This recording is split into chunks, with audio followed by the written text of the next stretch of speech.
you doing, Duff here. As you can see, I'm wearing some different headgear today. This is my 888 full face Invader helmet, and I'm going to be doing more review on it later. But I try to get out a couple times a day, and the weather has been terrible because of tropical storm. I don't know, Alberto, something like that. So it hasn't been very good riding weather for really 2 weeks, to be honest with you. So this helmet, as you can tell, it has a 888 logo in front, and it's vented in several places. You have a vent there, you have vents there on the side of the face, and top vents as well. I got a extra large, because I guess I have a big head, but it does seem to fit comfortably. Although I do need to ride it in some warm conditions to see how it feels. And of course you have the chin strap underneath. The visor is removable, but I'll be leaving that on to provide some shade. It'd be kind of nice.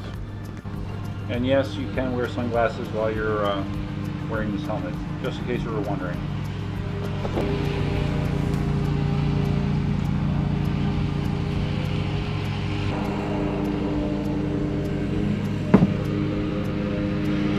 It's funny, Sydney put this grip tape on the pedals of the V5F a while ago, and it's almost too grippy. It feels like my feet, I can't adjust them at all once I have them on there. It's like they're glued in place, and I don't really like that feeling.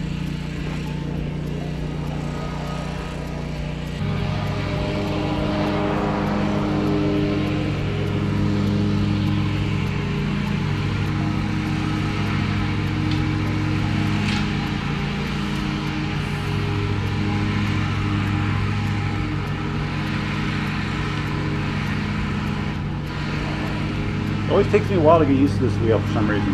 It just feels different than my Gotway wheels. I'm curious how muffled the sound will be if I try to wear this and do my normal talking while riding. To me it sounds muffled, but it might be because my ears are covered. I don't know.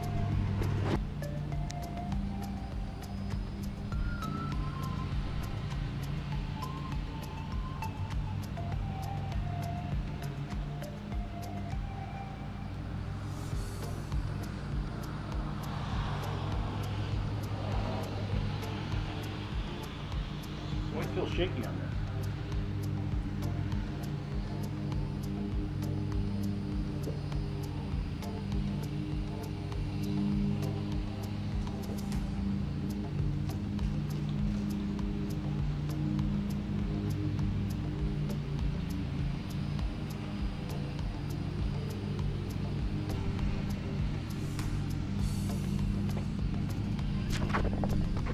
Alright, so what you saw at the beginning of the video was this. This is in its disassembled state. You'll notice that there's no screw holes. This stand is designed to be totally toolless all the time. This is what I'm calling version 3.4 of the stand. This one I designed myself. This isn't a Matthias modified design. Basically all you're doing is, this is your base. You're sliding from the top, get it started on each side.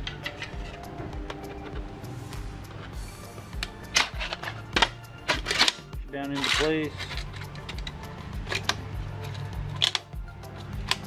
And that's it. It's ready to go. It's a 14.5 centimeter gap in between, so it should work with pretty much any wheel. And it's strong. I've had wheels as heavy as the Monster on there, and it works well. A little bit of a different design. So these are going to be on the store. I might put them on today, maybe tomorrow. But basically it's going to be different color size, and then the bottoms you'll have the option of using or getting several neutral colors, either black, white, or gray for the base piece. So, backwards, backwards.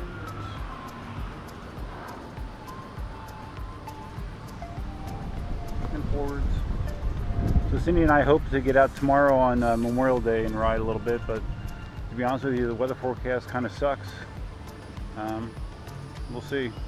Calling for more rain tomorrow, but I'm hoping that, you know, the sun has come out briefly. It was raining the majority of today, but we're hoping that we get to go out and do a little bit of a ride tomorrow for Memorial Day.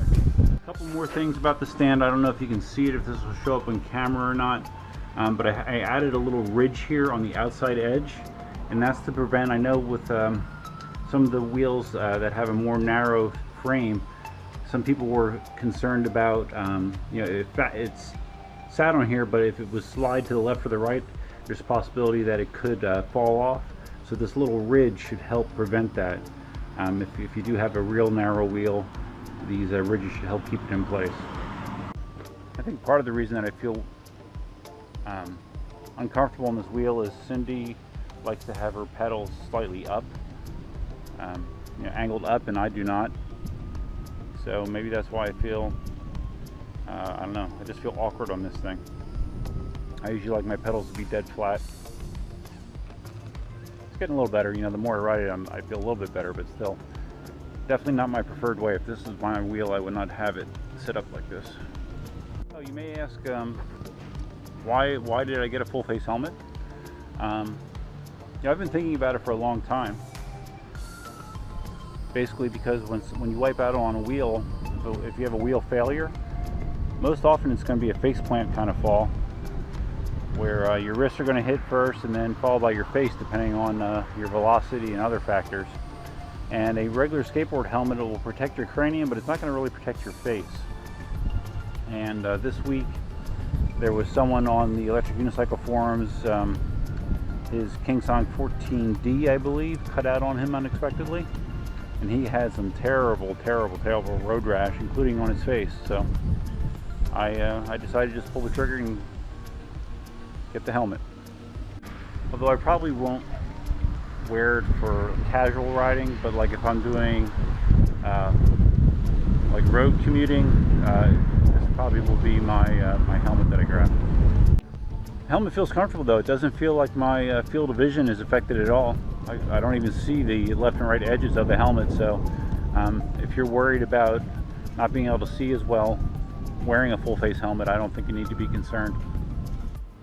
Alright, that's all I got for you now. Just wanted to get outside just a little bit and ride just to say that I did. Information about this helmet will be in the description below. I'll have a link to Amazon where I got the helmet, and I'll be posting these, like I said, on the EUC store, EUC Army store, sometime in the next 24 hours.